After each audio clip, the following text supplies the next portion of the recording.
warahmatullahi wabarakatuh. Waalaikumsalam Alhamdulillahirabbil alamin. Salatu wassalamu ala asrofil anbiya'i wal mursalin wa ala alihi washabbihi ajmain. Amma ba'du. Terima kasih atas kehadiran teman-teman semua di sini. Alhamdulillah telah hadir di sini Ustadz kita, guru kita, Bapak Dr. Musyaffa Ad-Darini. Ya. Beliau kelahiran desa Daren ya Pak Ustadz ya. Ad-Darini itu dari Daren kalau nggak salah. Ya, beliau saat ini merupakan doktor dari Universitas Islam Madinah. Dan kita tidak akan berlama-lama, kita akan segera menyimak pembahasan beliau mengenai kitab Riyadhus Shalihin dengan topik yang telah disiapkan, yaitu memberi petunjuk kebaikan. Silakan Pak Ustadz, waktu dan tempat kami persilahkan. Bismillahirrahmanirrahim. Assalamualaikum warahmatullahi wabarakatuh. Innal hamdalillah nahmaduhu wa nasta'inuhu wa nastaghfiruh wa na'udzu billahi min syururi anfusina wa min sayyiati a'malina. May yahdihillah fala mudhillalah wa may yudlil fala hadiyalah. Wa asyhadu an la ilaha illallah wahdahu la syarikalah wa asyhadu anna Muhammadan abduhu wa rasuluh. Ya ayyuhalladzina amanu ittaqullaha haqqa tuqatih wa la tamutunna illa wa antum muslimun. Ya ayyuhan nas ittaqu rabbakum alladzi khalaqakum min nafsin wahidah wa khalaqa minha zawjaha wa batha minhuma rijalan katsiran wa nisaa'a wattaqullaha alladzi tasaaluna bihi wal arham innallaha kana 'alaikum raqiba.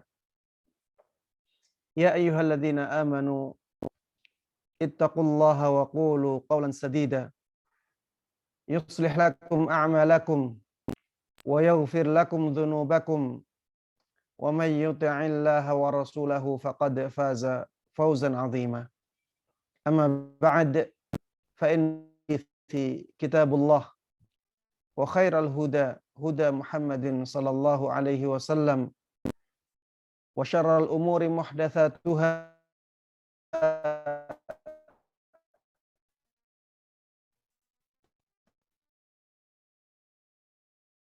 fa inna kulla muhdatsatin bid'ah wa kullu rahimani wa taqwa kita kepada Allah Subhanahu wa taala, yaitu dengan menjalankan perintah-perintah Allah Subhanahu wa taala dan meninggalkan larangan-larangannya. Dan hendaklah kita istiqamah di atas ketakwaan ini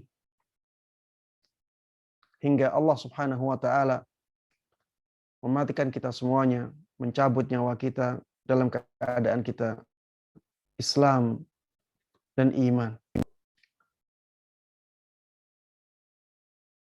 Kemudian marilah kita mensyukuri nikmat-nikmat Allah Subhanahu wa taala. Karena nikmat-nikmat yang Allah Subhanahu wa taala berikan kepada kita membutuhkan pertanggungan, membutuhkan pertanggungjawaban. Tsumma latus'alunna yauma idzin 'anil na'im. Kata Allah Subhanahu wa taala dalam surat At-Takatsur, kemudian kalian benar-benar akan ditanya oleh Allah Subhanahu wa taala pada hari ini tentang kenikmatan-kenikmatan yang kalian rasakan. Jangan sampai nikmat-nikmat yang besar yang Allah berikan kepada kita menjadi bumerang bagi kita, menjadikan kita celaka di akhirat nanti. Syukurilah nikmat tersebut sehingga Allah Subhanahu wa taala menjaga kenikmatan itu tetap ada pada kita. Dan Allah Subhanahu wa taala mencatat pahala untuk kita. Begitu pula dengan syukur, Allah Subhanahu wa taala akan memberikan tambahan kenikmatan yang lain kepada kita. Kemudian tidak lupa salawat dan salam semoga selalu tercurahkan kepada Nabi yang sangat kita cintai, Nabi yang sangat kita kagumi, Nabi yang selalu kita junjung tinggi, Nabi yang kata-katanya, perintah-perintahnya kita taati, dan kabar-kabarnya kita percayai, Nabi Agung Muhammad sallallahu alaihi wasallam. Mudah-mudahan salawat dan salam tersebut juga tersambung kepada keluarga beliau, kepada seluruh keluarga beliau, seluruh sahabat beliau, dan seluruh kaum muslimin yang mengikuti beliau dan para sahabatnya dengan baik hingga hari akhir nanti. Ikhwati wa akhwati fillah, jamaah sekalian, kaum muslimin dan kaum muslimat rahimani wa rahimakumullah. Pada kesempatan kali ini kita akan membahas tentang bab yang sangat penting bagi kita semuanya dan merupakan ladang pahala yang sangat besar untuk kita, yaitu bab menjelaskan kebaikan kepada orang lain, menunjukkan kebaikan kepada orang lain, dan mengajak orang lain untuk melakukannya. Imam Nawawi rahimahullahu ta'ala mengatakan babud dalalati ala khairin, atau babun ad-dalalatu ala khairin wad du'a'u ila hudan aw dalalah.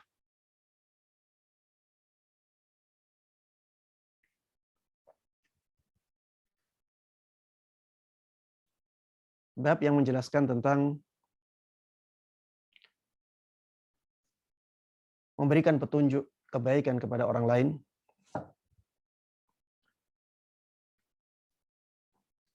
dan mendakwahkan petunjuk tersebut atau mendakwahkan kesesatan. Di dalam bab ini, Imam Nawawi rahimahullahu ta'ala ingin menjelaskan kepada kita keutamaan memberitahukan tentang kebaikan kepada orang lain. Begitu pula keutamaan mengajak orang lain untuk melakukan kebaikan, dan ancaman bagi mereka yang mengajak orang lain untuk melakukan keburukan. Jemaah sekalian rahimani rahimakumullah, di dalam bab ini Imam Nawawi rahimahullahu ta'ala membawakan banyak ayat dan banyak hadis Nabi Muhammad sallallahu alaihi wasallam yang menunjukkan tentang masalah yang beliau sebutkan di dalam tema babnya. Ayat yang pertama atau dalil yang pertama adalah firman Allah Subhanahu wa taala di dalam surat Al-Qasas ayat 87. Wad'u ila rabbik. Berdakwahlah engkau wahai Muhammad kepada Rabb-Mu.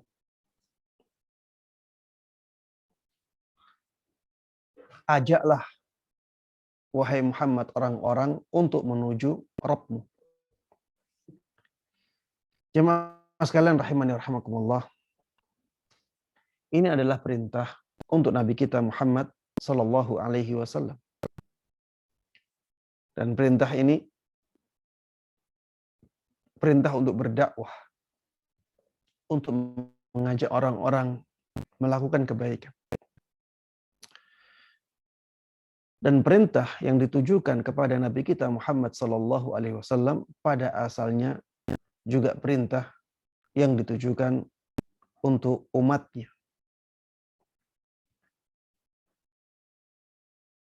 Saya ulangi, semua perintah yang ada di dalam Al-Quran, yang sasarannya adalah Nabi kita Muhammad SAW, maka pada asalnya itu juga perintah untuk umatnya. Kenapa demikian? Karena Nabi kita Muhammad SAW adalah suri tauladan bagi umatnya. Sehingga apa yang diperintahkan kepada beliau juga pada asalnya diperintahkan untuk umatnya. Ketika Allah Subhanahu wa taala memerintahkan nabi kita untuk berdakwah, berarti Allah Subhanahu wa taala juga memerintahkan kita untuk berdakwah. Kemudian di dalam ayat ini jemaah sekalian rahimani wa rahimakumullah disebutkan ila rabbik. Berdakwah itu mengajak manusia untuk menuju Allah Subhanahu wa taala. Berdakwah itu mengajak manusia untuk mentaati Allah Subhanahu wa taala.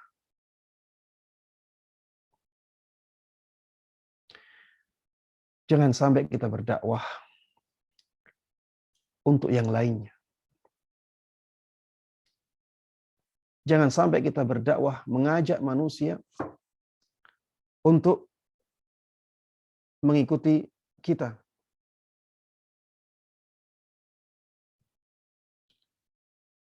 Tapi berdakwahlah agar manusia taat kepada Allah Subhanahu wa taala. Karena banyak di zaman ini orang-orang yang berdakwah kepada dirinya. Berdakwah kepada lembaganya. Berdakwah kepada kabilahnya.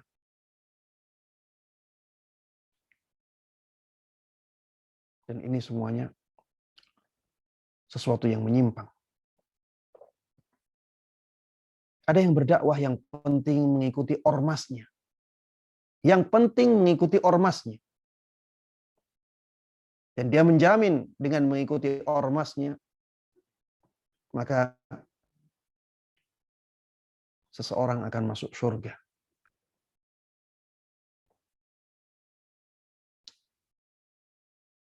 Ada yang berdakwah kepada nasabnya.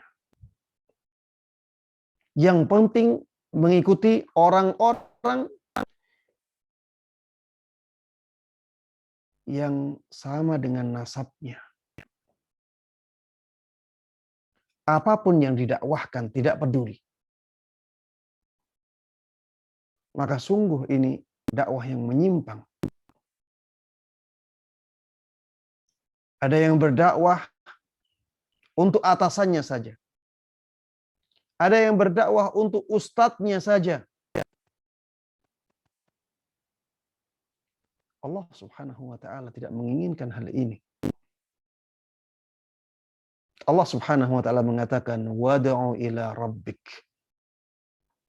Rasulullah sallallahu alaihi wasallam adalah manusia yang paling mulia, bahkan makhluk Allah yang paling mulia. Tapi lihat perintah Allah Subhanahu wa taala kepada beliau. Beliau tidak mengatakan dakwahkan manusia agar mengikutimu. Walaupun ini ada di ayat yang lain ya. Tapi Rasulullah sallallahu alaihi wasallam adalah seorang yang maksum. Tidak mungkin salah. Kalaupun salah, Allah langsung ingatkan. Walaupun Rasulullah sallallahu alaihi wasallam seperti ini, Allah mengatakan kepada beliau, wad'u ila rabbik. Berdakwahlah engkau wahai Muhammad kepada Rabbmu. Maksudnya agar manusia taat kepada Rabbmu, kepada Allah Subhanahu wa taala. Agar manusia tunduk kepada Allah Subhanahu wa taala.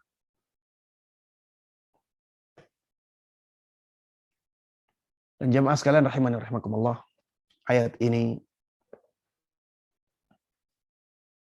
mengandung perintah untuk berdakwah. Dan kita tahu semuanya perintah pada asalnya menunjukkan hukum wajib. maka berdakwah kepada Allah Subhanahu wa taala adalah kewajiban bagi siapapun yang mampu untuk melakukan dakwah. Kemudian Imam Nawawi rahimahullahu taala membawakan ayat yang kedua yang menjelaskan tentang amalan berdakwah kepada Allah Subhanahu wa taala dan keutamaan-keutamaannya.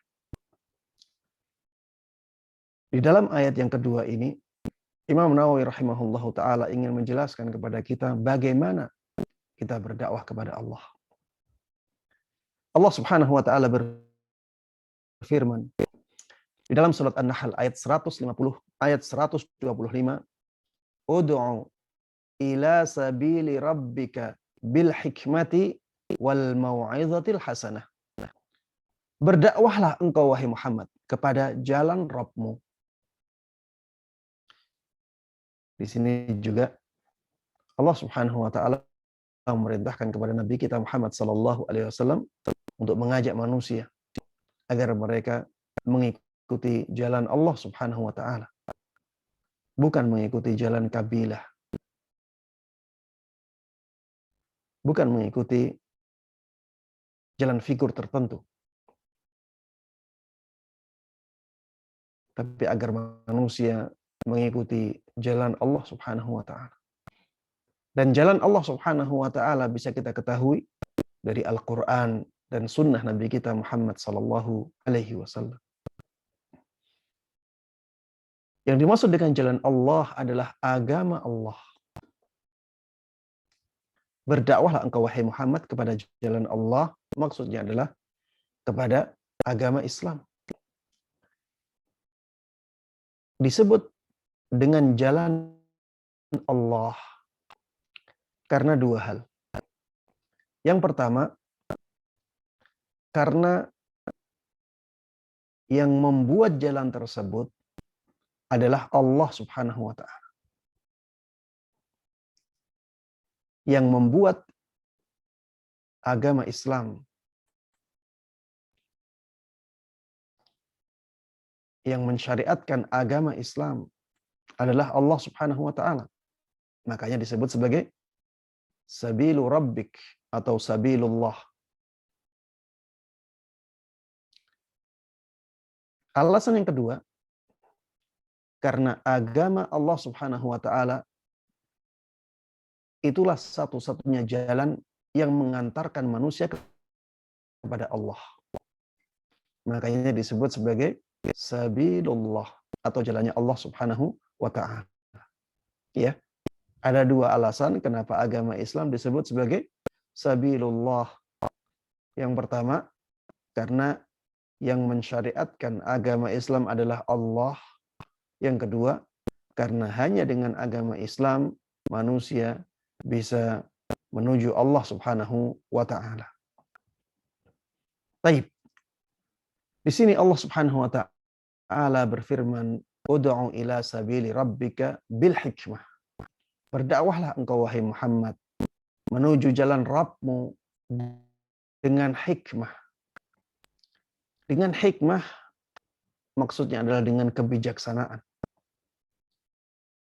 Berdakwahlah dengan bijaksana. Dan hikmah atau bijaksana diartikan dalam bahasa Arab meletakkan sesuatu pada tempatnya. Meletakkan sesuatu pada tempatnya, itulah hikmah. Dan hikmah ini tidak mungkin tercapai kecuali dengan ilmu. Hikmah, kebijaksanaan tidak mungkin tercapai kecuali dengan ilmu. Makanya dakwah itu butuh ilmu. Kalau tidak punya ilmu, maka jangan berdakwah. Dan bedakan antara berdakwah dengan ilmu dan berdakwah dengan semua ilmu agama Islam.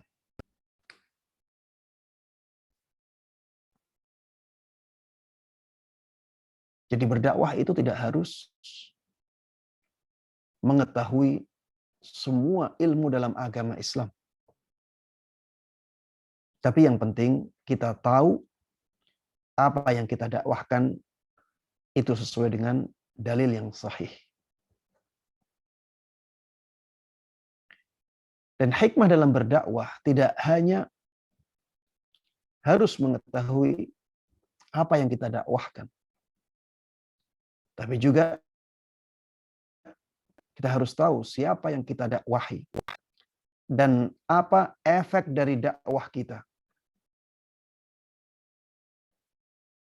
Ya, jemaah sekalian rahimani wa rahimakumullah, hikmah dalam berdakwah tidak mungkin terwujud kecuali dengan ilmu.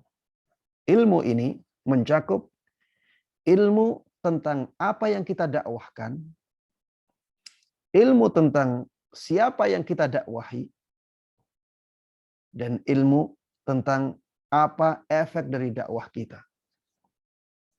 Apakah dakwah kita akan membawa kemaslahatan yang besar, ataukah malah sebaliknya? Karena ada orang-orang yang tidak tepat dalam membawa dakwah, tidak tepat dalam menjalankan dakwah, sehingga dakwahnya malah mendatangkan mudarat yang lebih besar. Dakwah-dakwah yang seperti itu tidaklah disyariatkan, ya. Dakwah-dakwah yang seperti itu tidaklah diinginkan oleh Allah Subhanahu wa taala. Ketika berdakwah, kita harus benar-benar tahu bahwa yang kita dakwahkan adalah sesuatu yang benar. Sesuatu yang sesuai dengan dalil. Ada dalil Al-Qur'annya, ada dalil sunnahnya, dan sesuai dengan pemahaman para sahabat Nabi Muhammad SAW. Sesuai dengan pemahaman para ulama. Kemudian kita harus tahu siapa yang kita dakwahi. Mendakwahi anak kecil tidak seperti mendakwahi orang dewasa. Tidak seperti mendakwahi orang tua. Mendakwahi orang awam tidak seperti mendakwahi seorang penuntut ilmu. Mendakwahi rakyat jelata tidak seperti mendakwahi mereka yang berkuasa. Mendakwahi kaum muslimin tidak seperti mendakwahi orang-orang di luar Islam. Maka kita harus tahu siapa yang kita dakwahi. Jemaah sekalian rahimani wa rahimakumullah. Kemudian Allah Subhanahu wa taala menyebutkan cara berdakwah yang kedua. Wal mau'izatil hasanah. Berdakwahlah dengan al-mau'izah al-hasanah. Apa yang dimaksud dengan al-mau'izah hasanah? Mau'izah hasanah adalah nasihat yang dibarengi dengan menyebutkan keutamaan-keutamaan yang mendorong seseorang untuk melakukan amal kebaikan dan ancaman-ancaman yang menjadikan seseorang takut dari melakukan keburukan atau meninggalkan kebaikan. Inilah mau'izah hasanah. Jadi tidak hanya mengatakan sholatlah, tapi mari kita sholat. Karena sholat ini merupakan sesuatu yang sangat dicintai oleh Allah Subhanahu wa ta'ala. Lihatlah ketika Allah Subhanahu wa ta'ala mensyariatkan sholat ini. Pertama kali Allah Subhanahu wa ta'ala menginginkan untuk dilakukan sampai 50 kali. Dan itu menunjukkan betapa cintanya Allah Subhanahu wa ta'ala kepada amalan sholat ini. Jangan sampai kita meninggalkan sholat. Karena meninggalkan sholat bisa menjatuhkan seseorang ke dalam kekufuran. Sebagaimana disabdakan oleh Nabi kita Muhammad sallallahu alaihi wasallam, "Al-'ahdul ladzi bainana wa bainahumus shalah, faman tarakaha faqad kafar." Perjanjian antara kita dengan mereka orang-orang kafir adalah sholat ini. Maka barang siapa yang meninggalkan semua sholatnya, maka dia telah terjatuh ke dalam kekufuran. Ya, ini Mau'izah hasanah, ya. Jadi nasihat yang dibarengi dengan anjuran, dibarengi dengan penyebutan kemuliaan, ya, dan dibarengi dengan penyebutan ancaman. Disebutkan kemuliaan, keutamaan, agar orang-orang tertarik dan semangat untuk melakukannya. Disebutkan ancaman-ancaman agar orang takut meninggalkan kebaikan atau takut melakukan keburukan. Ya. Jadi ketika kita berdakwah, maka berdakwahlah kepada Allah, bukan mengajak manusia untuk mengikuti diri kita, tidak. Mengajak manusia untuk mengikuti syariat Allah Subhanahu wa taala. Bukan mengajak manusia untuk mengikuti figur tertentu, tidak. Tapi mengajak manusia untuk mengikuti jalan Allah Subhanahu wa taala. Kemudian berdakwahlah dengan hikmah. Berdakwahlah dengan bijaksana. Dan ini membutuhkan ilmu. Kemudian berdakwahlah dengan al-mau'izatul hasanah. Jemaah sekalian rahimani wa rahimakumullah. Ayat yang ketiga yang dibawakan oleh Imam Nawawi rahimahullahu taala dalam bab ini adalah ayat yang ada di surat Al-Maidah ayat kedua. Allah Subhanahu wa taala berfirman, "Wa ta'awanu 'alal birri wat taqwa."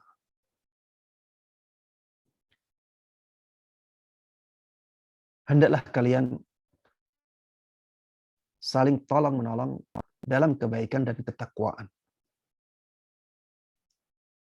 Hendaklah kalian saling tolong-menolong dalam kebaikan dan ketakwaan. Ada yang mengatakan bahwa yang dimaksud dengan albir adalah menjalankan kebaikan. Dan yang dimaksud dengan at-taqwa adalah menjauhi keburukan.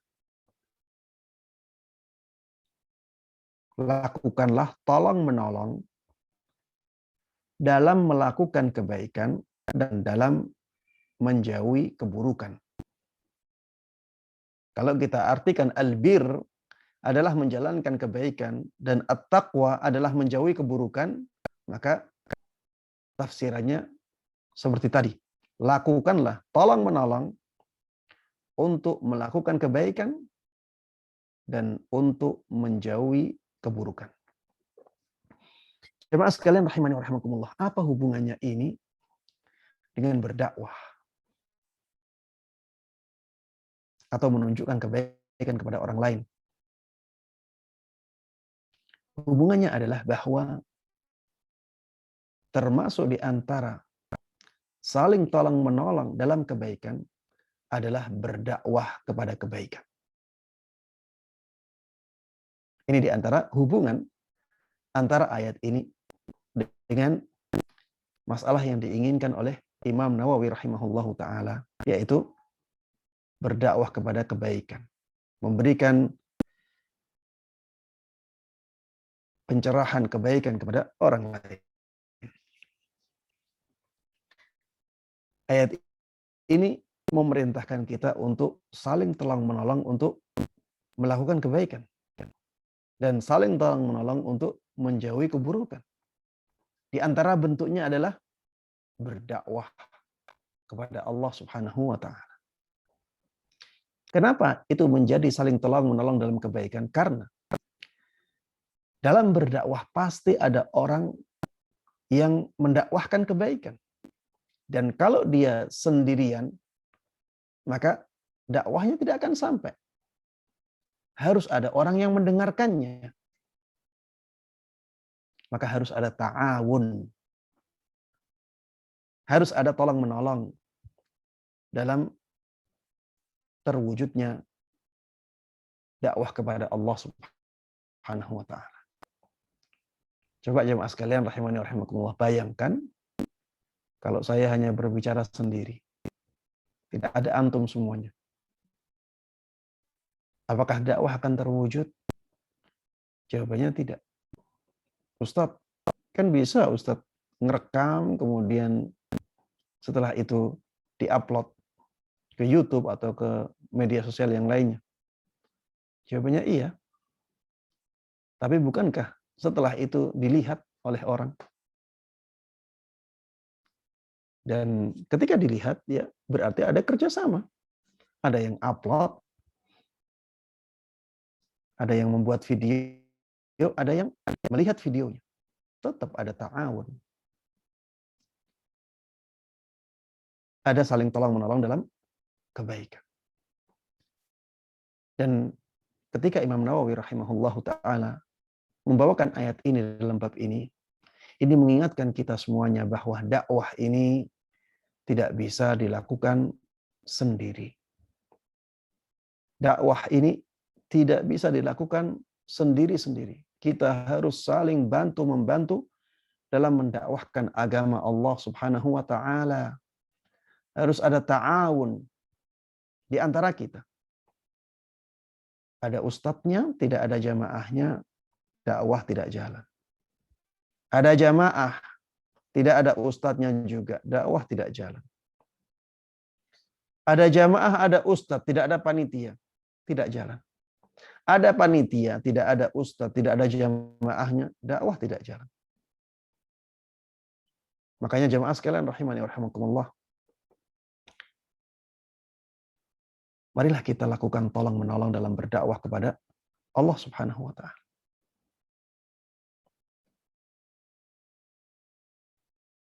Dan tolong-menolong ini akan menjadikan kita ingat bahwa berhasilnya dakwah itu bukan hanya karena kita, tapi juga karena orang-orang yang membantu kita. Karena setiap orang melakukan apa yang bisa dia lakukan dalam berdakwah. Karena setiap orang saling mengisi tempat-tempat yang kosong. Sehingga terjadilah dakwah yang baik ini. Oleh karenanya ketika kita melihat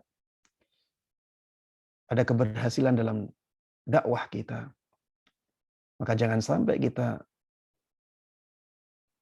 menganggap bahwa keberhasilan itu dari diri kita saja. Karena kita tanpa yang lain tidak akan mampu melakukan hal ini. Taib. Ayat yang selanjutnya yang dibawakan oleh Imam Nawawi rahimahullahu taala adalah ayat di surat Al-Imran ayat 104. Allah Subhanahu wa taala berfirman, "Wal takum minkum ummatun yad'una ilal khair." Hendaklah ada di antara kalian orang-orang yang mengajak kepada kebaikan. Hendaklah ada di antara kalian atau dari kalian orang-orang yang mengajak kepada kebaikan. Jemaah sekalian rahimani wa rahimakumullah, di sini ada kata-kata minkum. Ya. Kata-kata minkum. Ya, ini yang paham bahasa Arab ya, insyaallah bisa mengikuti. Minkum artinya dari kalian. Min di sini ada yang mengatakan litab'id. Tujuannya adalah untuk menunjukkan makna sebagian. Ada yang mengatakan min di sini min lil ghayah.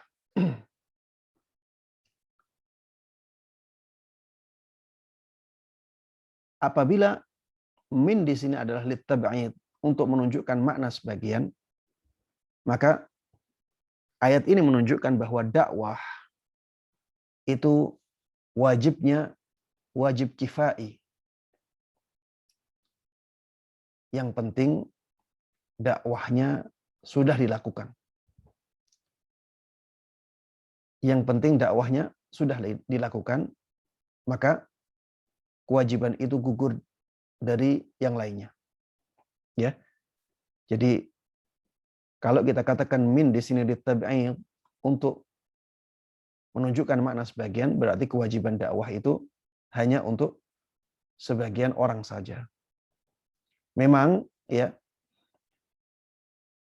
dakwah itu diwajibkan. Tapi kalau sudah ada sebagian yang melakukannya, maka kewajiban itu gugur dari sebagian yang lainnya. Karena di sini ada min littabi'id, ya. Hendaklah di antara kalian ada orang-orang yang mendakwahkan kepada kebaikan.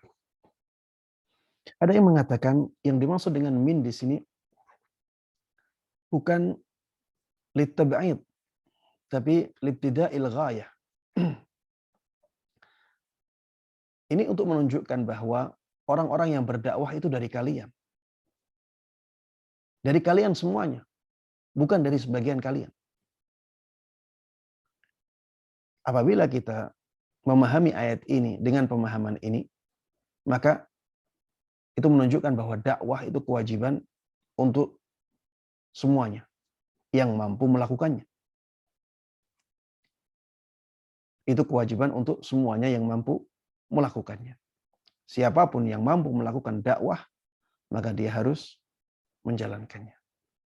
Ya, maka dia harus menjalankannya. Jamaah sekalian rahimani wa rahimakumullah, ini perbedaan pendapat yang disebutkan oleh para ulama. Wallahu taala alam, ya. Sebenarnya ketika kita katakan bahwa dakwah itu kewajiban yang hukumnya fardu kifayah, maka kita akan mengatakan ya bahwa dakwah itu kewajiban yang diwajibkan oleh Allah Subhanahu wa taala kepada seluruh hambanya. Pada awalnya demikian. Tapi kalau misalnya sudah ada satu orang yang berdakwah, maka amalan satu orang tersebut bisa menggugurkan kewajiban dari yang lainnya. Amalan satu orang tersebut bisa menggugurkan kewajiban bagi yang lainnya. Dan wallahu taala alam, ya, definisi arti ini atau makna ini lebih kuat untuk ayat ini. Jadi misalnya dalam satu ruangan, ya, dalam satu ruangan ada perbuatan wajib yang ditinggalkan. Dalam satu ruangan tersebut semuanya wajib mengingatkan. Tapi kalau sudah ada satu orang yang mengingatkan, maka yang lain kewajibannya gugur. Begitu pula ketika ada maksiat dilakukan. Ya. Kalau ada dalam satu tempat ada kemungkaran dilakukan, ada kemaksiatan dilakukan. Ketika kemaksiatan itu dilakukan, maka semua yang ada di daerah itu, semua yang ada di tempat itu wajib mengingkarinya. Tapi kalau sudah ada satu yang mengingkari, maka ini bisa menggugurkan kewajiban untuk mengingkari dari yang lainnya. Tapi bukan berarti yang lainnya juga tidak, bukan berarti yang lainnya tidak boleh mengingkarinya juga, ya.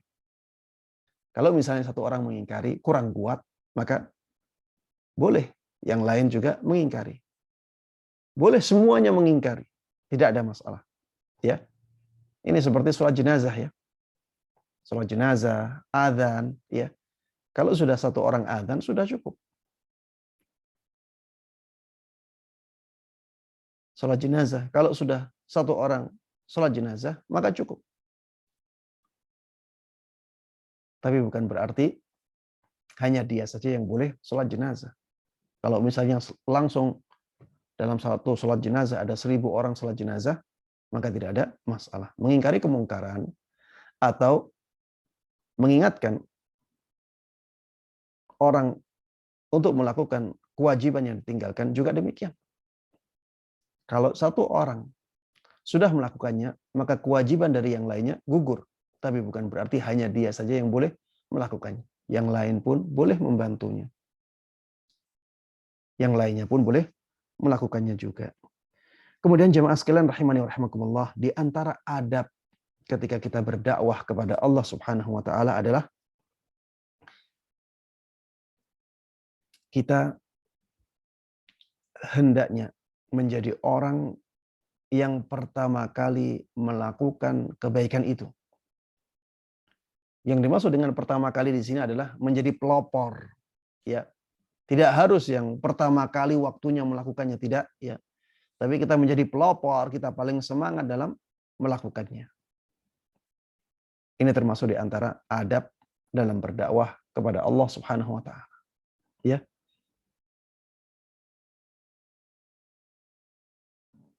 Bukan berarti ini kewajiban. Tapi ini sangat dianjurkan. Dan ini akan menjadi sebab dakwah kita mudah diterima oleh masyarakat. Kalau kita mendakwahkan orang lain untuk sholat, maka jadilah orang yang semangat untuk sholat. Kita mendakwahkan sholat malam, maka jadilah orang yang semangat sholat malam. Kita mendakwahkan membaca Al-Quran, jadilah orang yang semangat membaca Al-Quran. Kita mendakwahkan sedekah, jadilah orang yang semangat dalam bersedekah. Jangan sampai kita mendakwahkan kebaikan, tapi kita lupakan diri kita. Jangan sampai seperti lilin, menerangi orang lain, tapi dirinya sendiri hancur. Dirinya sendiri terbakar.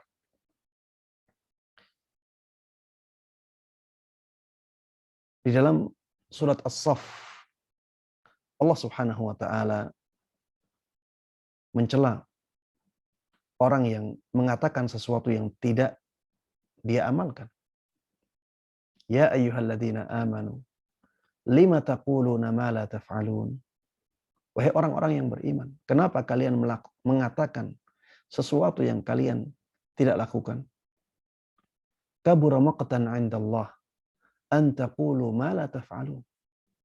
Sungguh besar kemurkaan Allah Subhanahu wa taala apabila kalian mengatakan apa yang tidak kalian lakukan.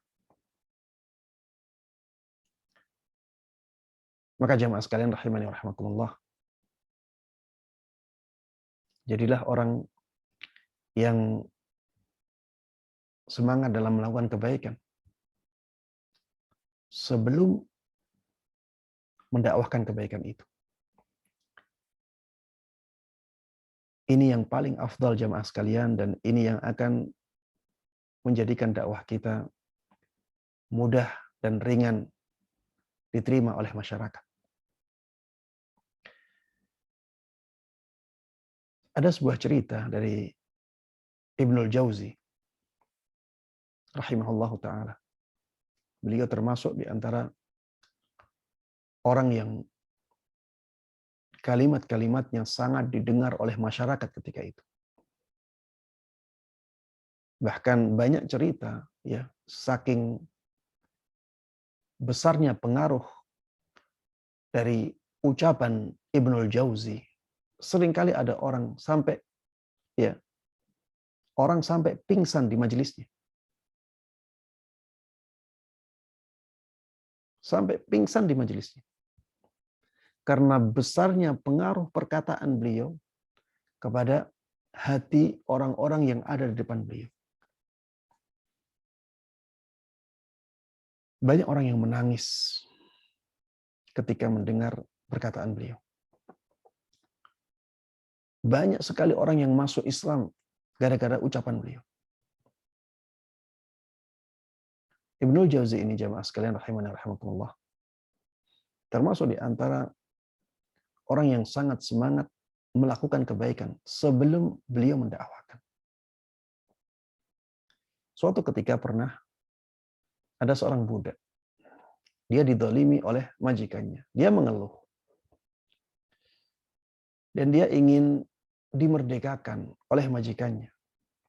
Karena dia tahu orang-orang sangat mendengar ucapan atau anjuran dari Ibnul Jauzi, akhirnya beliau mengadu kepada Ibnul Jauzi rahimahullah ta'ala dan mengatakan, cobalah engkau sampaikan kepada orang-orang itu keutamaan untuk memerdekakan budak.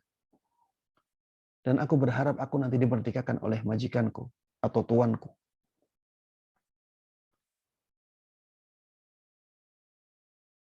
Ibnul Jauzi langsung mengiyakan, iya, saya akan lakukan itu. Tapi ternyata lama sekali Ibnul Jauzi tidak menyampaikan pesan itu. Tidak menyampaikan keutamaan untuk memerdekakan budak.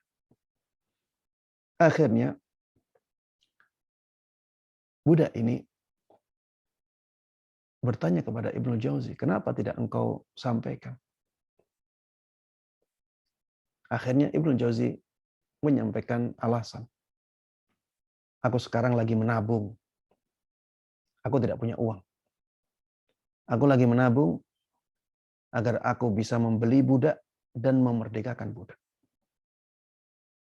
Akhirnya ketika beliau sudah mengumpulkan uang, kemudian membeli budak dan memerdekakan, beliau baru menyampaikan pesan tentang keutamaan memerdekakan budak. Jemaah sekalian rahimani wa rahimakumullah. Siapa di zaman kita yang seperti ini? Walaupun ini bukan kewajiban ya, ini bukan kewajiban. Tapi ini sesuatu yang sangat besar sekali pengaruhnya dalam dakwah kita. Bayangkan kalau ada orang ya, dia mengajak manusia untuk melakukan kebaikan, terutama kepada keluarganya. Tapi masyarakat melihat keluarganya, keluarga yang home broken ya, atau broken home ya, keluarga yang rusak. Anaknya mengkonsumsi narkoba, istrinya cerai.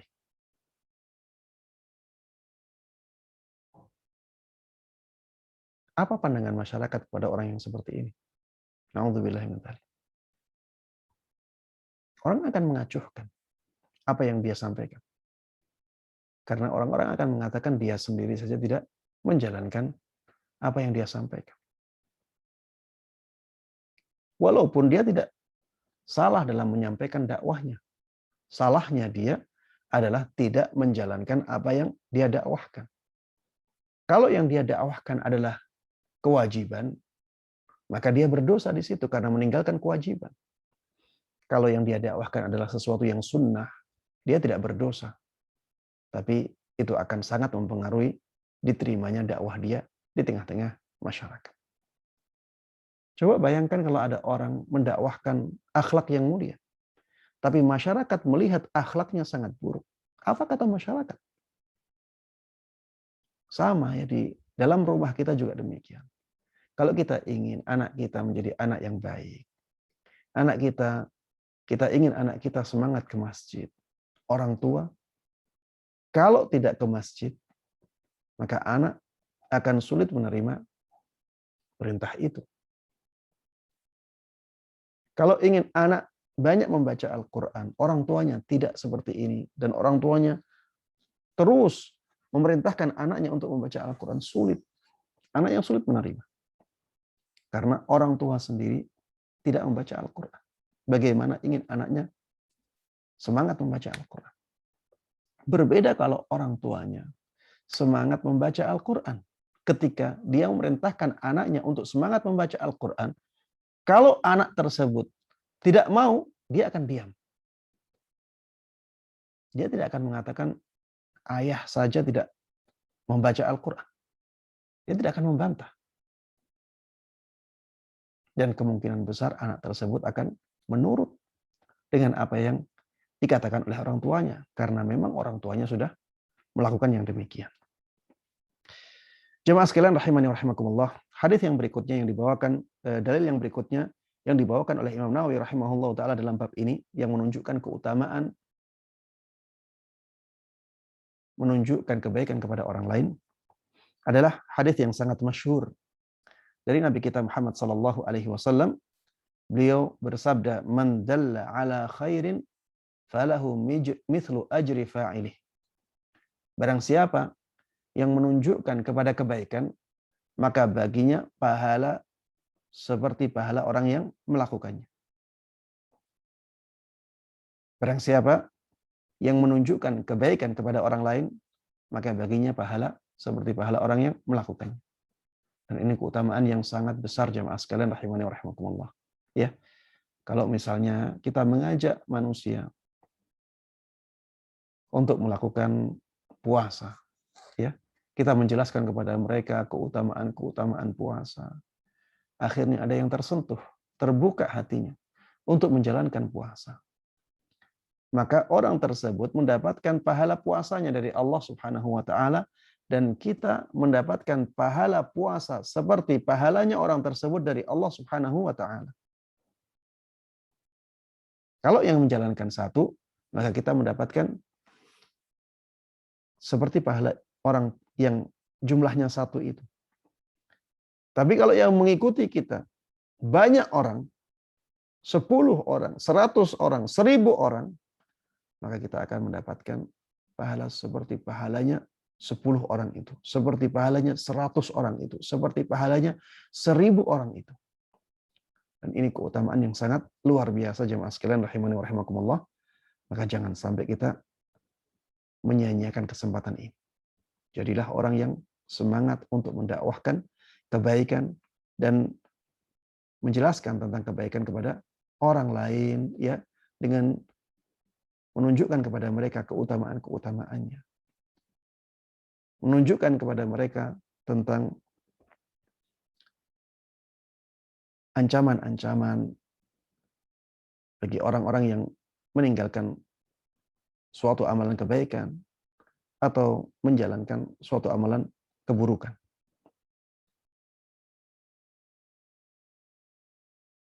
Agar orang-orang tersebut bisa melakukan kebaikan-kebaikan dan semangat dalam menjalankannya.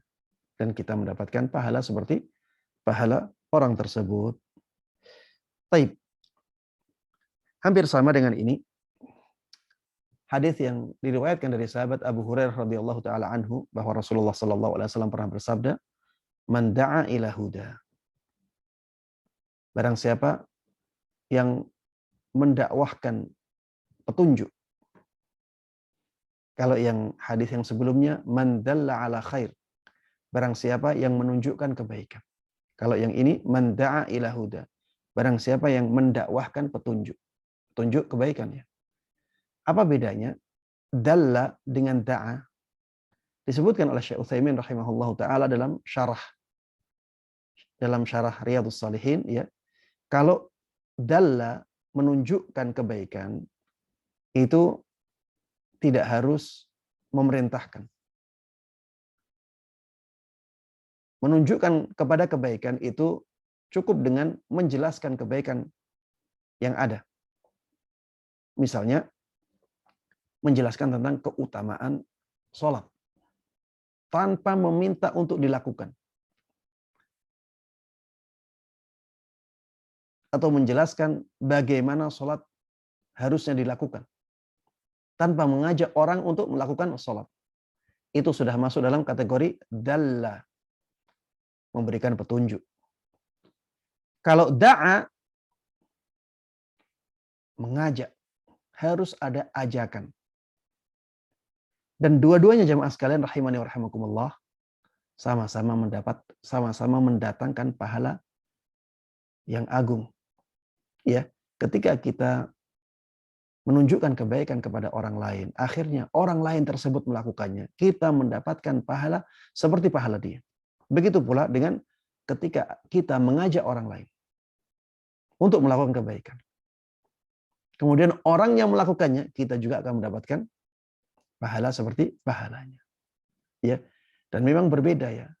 Ada orang yang mengajarkan kepada masyarakat tata cara sholat jenazah misalnya. Dia mengajarkan tata cara sholat jenazah. Dia tidak mengajak orang untuk melakukan sholat jenazah. Dengan apa yang dia sampaikan, akhirnya orang bisa melakukan sholat jenazah. ketika diajak orang lain untuk melakukan sholat jenazah, dia melakukan sholat jenazah seperti yang dia ajarkan. Maka yang mengajarkan tersebut mendapatkan pahala seperti pahala orang yang melakukannya. Ada orang yang mengajak tapi tidak menjelaskan tentang tata caranya. Seperti misalnya, ayo kita sholat jenazah. Ini ada orang yang meninggal. Dia hanya mengajak saja. Tapi bagaimana cara sholat jenazahnya, dia tidak sampaikan. Orang yang seperti ini juga akan mendapatkan pahala seperti pahala orang-orang yang mengikutinya. Di sini Rasulullah SAW mengatakan, "Man da'a ila huda." Barang siapa yang mengajak kepada kebaikan, kepada petunjuk, kana lahu minal ajri mithlu ujuri man tabi'ah. Maka dia akan mendapatkan pahala seperti pahala orang-orang yang mengikutinya. La yanqusu dzalika min ujurihim syai'a. Itu tidak mengurangi pahala mereka sama sekali. Sebaliknya, wa man da'a ila dhalalah. Barang siapa yang mengajak kepada kesesatan, kepada keburukan, kana alaihi minal itsm mithlu athami man tabi'ah. Na'udzubillah min dzalik. Orang tersebut akan mendapatkan dosa seperti dosa-dosa orang-orang yang mengikutinya. La yanqusu dzalika min athamihim syai'a. Dan dosa-dosa mereka dan dosa-dosa dia yang dia dapatkan karena orang lain mengikutinya, itu tidak mengurangi dosa pelakunya sama sekali. Ya. Sebagaimana mengajak orang lain untuk melakukan kebaikan, pahalanya besar. Mengajak orang lain untuk melakukan keburukan, dosanya juga sangat besar. Na'udzubillahi min dzalik. Na'udzubillahi min dzalik. Maka takutlah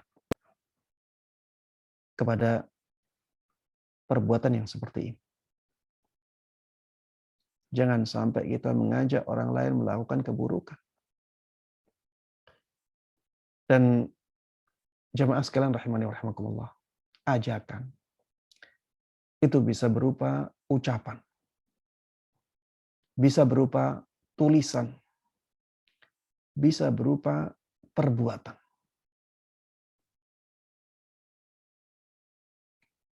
Dan kita harus sadari hal ini.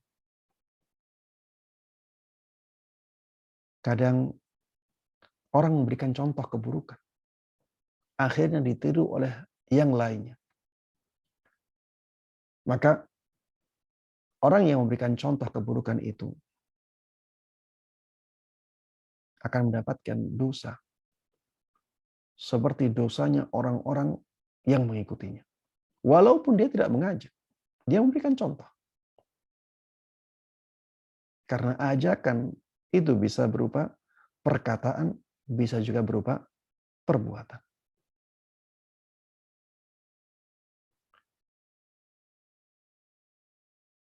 Seperti misalnya,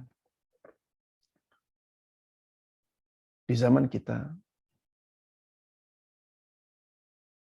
ada tren-tren busana.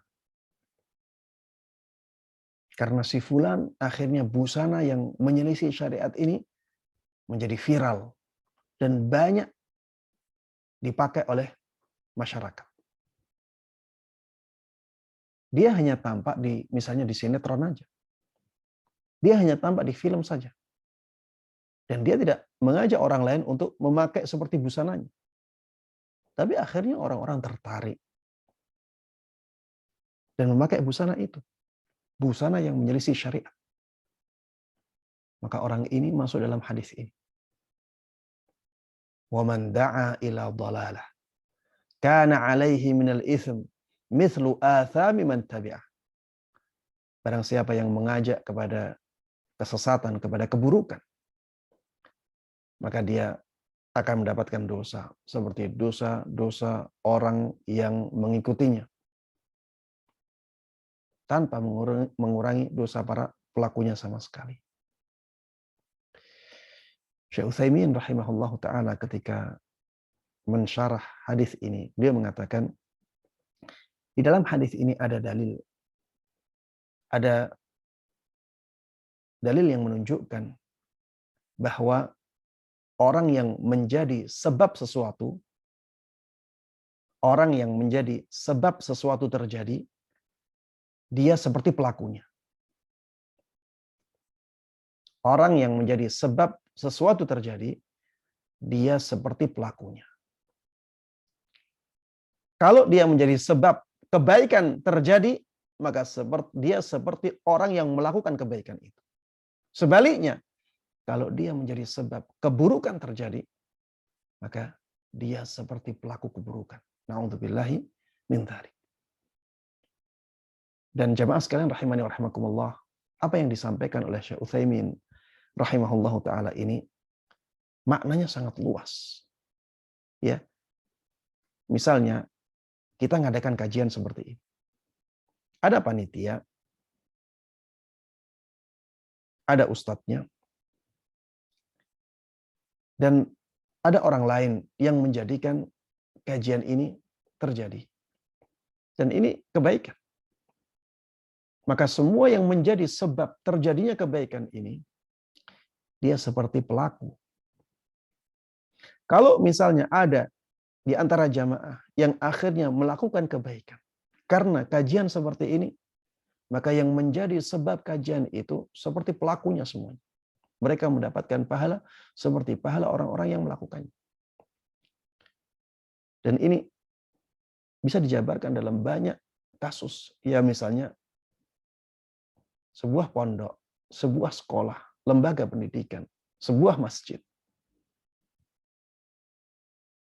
Dengan adanya masjid, dengan adanya lembaga pendidikan, baik pondok ataupun sekolah, akhirnya terjadi amalan menuntut ilmu. Ada pelaku-pelaku yang melakukan amalan menuntut ilmu. Maka yang menjadi sebab terjadinya amalan menuntut ilmu itu, ya donatur-donatur semuanya, orang yang punya andil dalam terwujudnya kebaikan itu, semuanya mereka akan mendapatkan pahala seperti pahala pelakunya. Ya, dan ini merupakan ya sesuatu yang sangat baik ya untuk kita jadikan sebagai ladang pahala. Dan jangan sampai kita berpikir, Ustadz, itu pahalanya berarti banyak sekali yang dikeluarkan oleh Allah Subhanahu wa taala. Pahala yang dikeluarkan oleh Allah Subhanahu wa taala untuk diberikan kepada hambanya berarti banyak sekali, Ustadz. Jawabannya iya. Namun itu tidak mempengaruhi apa yang ada di sisi Allah Subhanahu wa taala. Allah itu maha luas karunia. Allah itu maha luas karunia dan Allah maha dermawan. Makanya jangan sampai berpikir seperti itu. Allah maha pemurah dan Allah maha luas karunianya. Tidak mengurangi kecuali hanya sedikit sekali, ya. Dalam sebuah hadis disebutkan kalau manusia dan jin dari awal sampai akhir meminta kepada Allah Subhanahu wa taala semua hajatnya, kemudian Allah berikan semuanya seperti yang diminta. Hajat apapun. Maka apa yang dikeluarkan oleh Allah Subhanahu wa taala untuk memberikan hajat semua hambanya tersebut yang meminta kepada Allah, itu seperti jarum yang dimasukkan ke lautan, kemudian diangkat. Air yang menempel di jarum itulah yang diberikan oleh Allah Subhanahu wa taala kepada seluruh manusia dan jin yang meminta apapun hajatnya kepada Allah Subhanahu wa taala. Dan itu sudah mencukupi mereka semua. Sesuai dengan yang mereka minta. Bisa dibayangkan ya, betapa luasnya karunia Allah Subhanahu wa taala. Betapa kayanya Allah Subhanahu wa taala. Baik, jemaah sekalian rahimani wa rahimakumullah. Dalil yang berikutnya yang dibawakan oleh Imam Nawawi rahimahullahu taala adalah dalil dari hadis Nabi Muhammad sallallahu alaihi wasallam dari Sahal ibn Sa'ad As-Sa'idi, ya. Hadisnya panjang, ya. hadisnya panjang. Namun yang berkaitan dengan bab kita adalah di akhir hadis. Ya, yang berkaitan dengan bab kita adalah di akhir hadis. Rasulullah Shallallahu Alaihi Wasallam mengatakan, "Fawallah, maka demi Allah, la ayyah diyallahu bika rajulan wahidan khairun laka min humrin na'am." Demi Allah, wahai Ali ibn Abi Thalib. Ya, ini ucapan Rasulullah Shallallahu Alaihi Wasallam kepada sahabat Ali ibn Abi Thalib radhiyallahu taala anhu. Demi Allah, wahai sahabat Ali ibn Abi Thalib, seandainya Allah memberikan hidayah satu orang saja, seandainya Allah Subhanahu wa taala memberikan hidayah satu orang saja lewat jalanmu karena engkau mendakwahinya, itu lebih baik bagimu daripada onta merah. Jamaah sekalian rahimani wa rahimakumullah. Onta merah adalah harta yang paling berharga di masyarakat Arab ketika itu. Dan kata-kata onta merah ini biasa digunakan oleh orang Arab untuk menyebutkan sesuatu yang sangat berharga sekali dan tidak ada yang lebih berharga dari itu. Ya. Makanya arti atau makna onta merah itu tidak sebatas onta merah saja. Misalnya sekarang ada onta merah harganya 1M ya. Atau harganya 10M atau 100M. Bukan hanya 100M saja. Karena ini sudah menjadi istilah. Sudah menjadi istilah untuk menyebutkan sesuatu yang sangat berharga sekali dan tidak ada yang lebih berharga dari itu.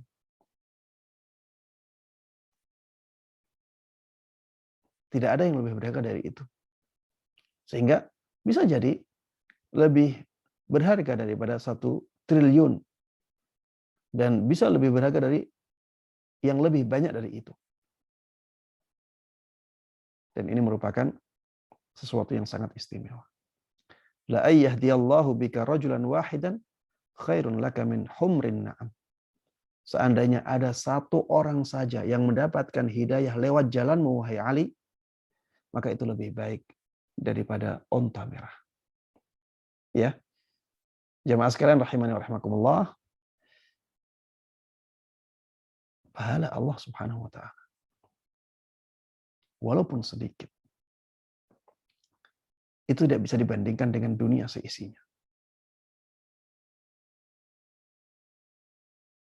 Sebagian ulama mengatakan demikian.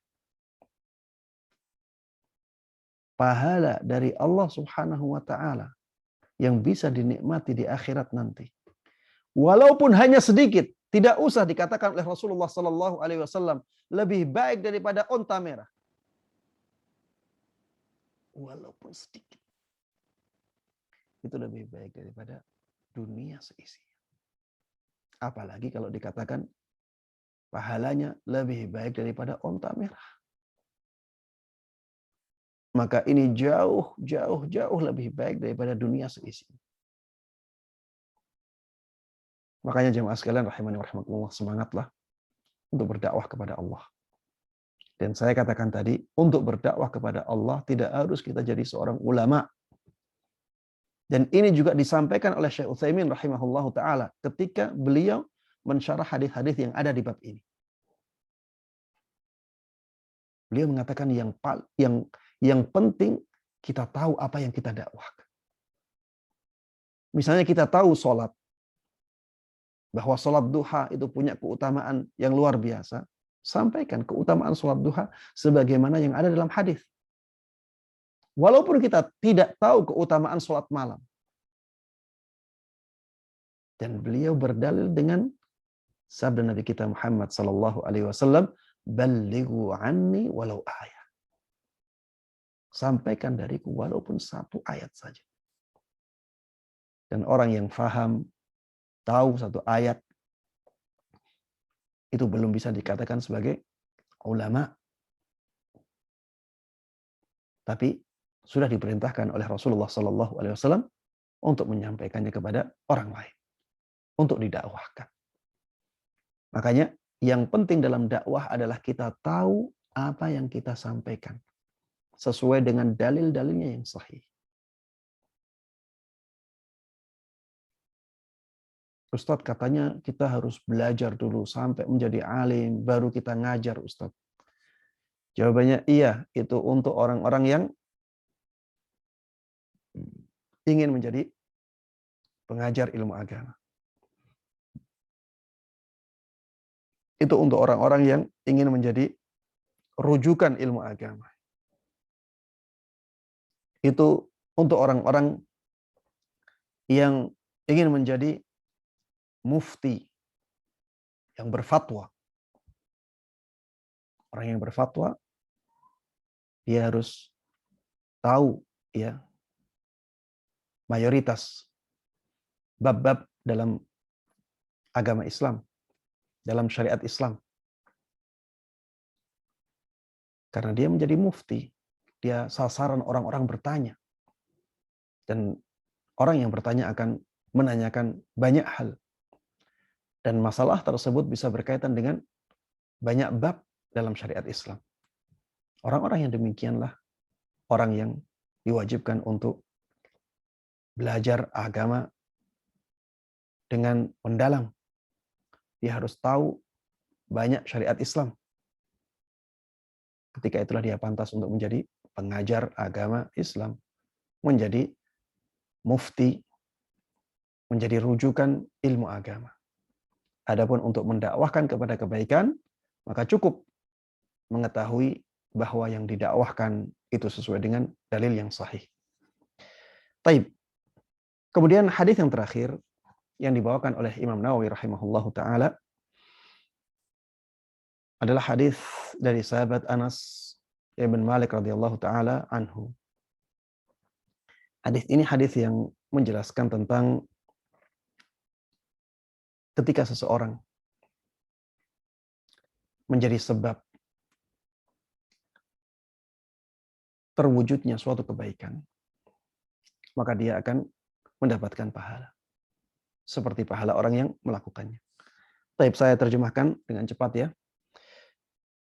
Dari sahabat Anas bin Malik radhiyallahu taala anhu, anna fatan min Aslam. Ada seorang pemuda dari kabilah Aslam. Dia mengatakan, "Ya Rasulullah, inni uridul ghazu wa laysa ma'i ma atajahhazu bihi." Wahai Rasulullah, aku sebenarnya ingin ikut perang bersamamu. Akan tetapi aku tidak punya bekal.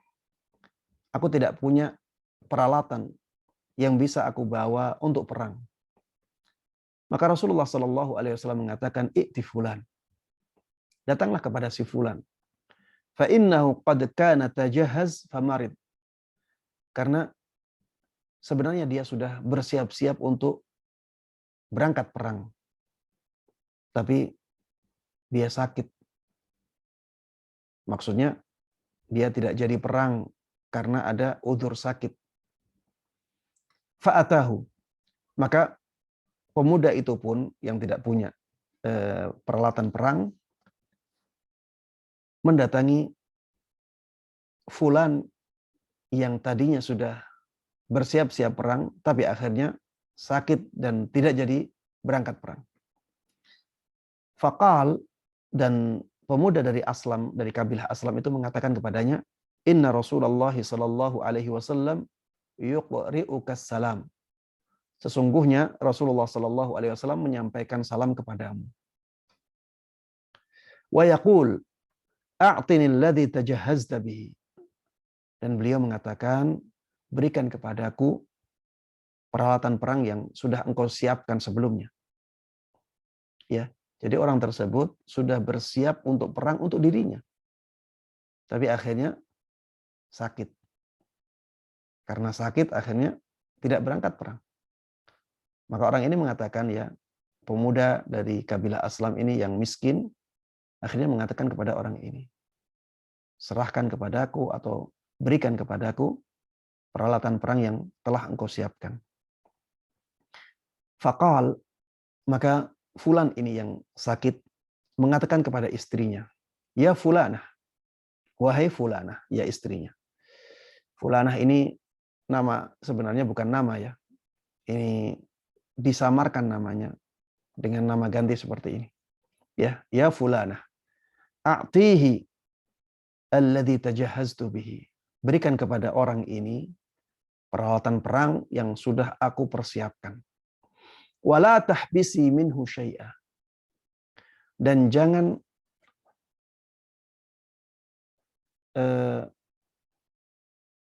jangan sampai ada yang tidak engkau serahkan kepada dia sama sekali, ya. Semuanya serahkan kepadanya. Fa wallahi la tahbisina minhu syai'an fayubaraka laki fihi. Demi Allah, jangan sampai engkau menyembunyikan atau menahan sesuatu yang sudah aku persiapkan untuk perang. Sedikit pun. Sehingga semua barang yang aku persiapkan itu mendatangkan keberkahan untukmu. Ya.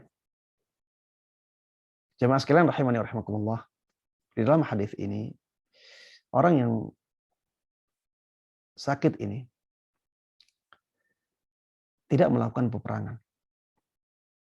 Tapi dengan barang itu ada orang lain yang akhirnya ikut perang. Maka orang ini akan mendapatkan pahala seperti pahala orang yang melakukannya. Sehingga orang ini sebenarnya tidak melakukan perang, tapi dengan hartanya akhirnya orang lain bisa melakukan perang. Maka orang ini menjadi sebab orang lain melakukan ibadah jihad fisabilillah sehingga dia mendapatkan pahala jihad fisabilillah. Di dalam hadis ini jemaah sekalian rahimani wa rahimakumullah, ada anjuran bagi orang yang sudah mempersiapkan harta untuk suatu amalan kebaikan, kemudian akhirnya ada halangan untuk melakukan amal kebaikan itu. Dia dianjurkan untuk mengeluarkan harta tersebut dari kepemilikannya agar ada orang lain yang mewakilinya. Ya, agar diserahkan kepada orang lain dan orang tersebut yang melakukan amalan yang ingin dia lakukan. Karena Rasulullah SAW di dalam hadis ini memerintahkan kepada pemuda dari kabilah Aslam itu untuk mendatangi orang yang sakit tersebut yang telah mempersiapkan diri untuk berjihad di jalan Allah Subhanahu wa taala. Ya. Dari sini kita bisa mengambil pelajaran ini, bahwa apabila kita sudah menyisihkan harta untuk melakukan kebaikan, tapi qadarullah wa masya'a fa'al, ada halangan yang menjadikan kita tidak bisa melakukan kebaikan itu, maka berikan harta tersebut kepada orang lain yang nantinya akan melakukan apa yang kita ingin lakukan sebelumnya. Tapi ada halangan. Ini lebih afdalnya seperti itu. Namun jamaah sekalian rahimani wa rahimakumullah, ini bukan kewajibannya. Ini bukan kewajiban. Makanya Syekh Utsaimin rahimahullah taala ketika mensyarah hadis ini mengatakan, apabila ada orang sudah menyisihkan hartanya untuk bersedekah atau untuk keperluan lain, untuk amal kebaikan yang lainnya, kemudian akhirnya dia tidak jadi melakukan amal tersebut, dan harta masih di tangan dia, maka dia boleh rujuk dan tidak mengeluarkan harta tersebut. Ya. Karena hartanya belum dikeluarkan dari tangannya. Memang dia sudah ada niat. Memang dia sudah ada niat untuk melakukan kebaikan itu, tapi hartanya masih di tangan dia. Seperti misalnya ya, kita ingin memberikan hadiah kepada orang lain. Kita ingin memberikan hadiah kepada orang lain. Dan hadiah masih di tangan kita. kita sudah belikan. Tapi hadiah masih di tangan kita, belum kita serahkan kepada orang tersebut. Kemudian akhirnya kita butuh. Kita sangat membutuhkan hadiah itu untuk diri kita sendiri atau untuk keluarga kita. Maka boleh kita tidak jadi memberikannya kepada orang lain. Ya. Asalkan belum dijanjikan ya. Kalau sudah dijanjikan, ya maka sebaiknya dikasihkan. Ya. Kalau sudah berjanji, maka ada kewajiban untuk menepati janji. Ada kewajiban untuk menepati janji. Walaupun kalau tidak ditepati, maka kepemilikan barang itu masih pada dirinya. Tapi dia berdosa. Dia berdosa karena tidak menepati janji. Kecuali kalau dia punya uzur. Dia punya alasan yang syar'i yang menjadikan dia boleh tidak menepati janjinya. Ya seperti misalnya dia tiba-tiba tidak mampu, ya tidak tiba-tiba sangat membutuhkan harta tersebut karena ketidakmampuan dia. Ya dia punya uzur, punya alasan yang syar'i, akhirnya tidak menepati janjinya. Maka dia tidak berdosa dan hak milik masih di tangan dia.